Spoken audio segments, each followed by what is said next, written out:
Wholesale in Los Angeles isn't what it used to be, and most people aren't talking about it directly. Foot traffic in the fashion district has slowed down. Buyers aren't moving through showrooms the same way. And at the same time, rent hasn't adjusted to match that reality. In some cases, it's gone the other direction.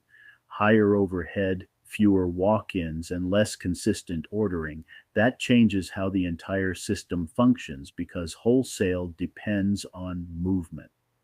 Buyers need to see product, reps need volume, and brands need consistent orders to stay stable. When that slows down, everything feels it. Some showrooms are adapting, some are holding position, and some are quietly disappearing. And what replaces that isn't another version of wholesale, it's a shift. More brands moving direct to consumer, more reliance on digital visibility instead of physical presence, and fewer centralized spaces where the industry connects in person.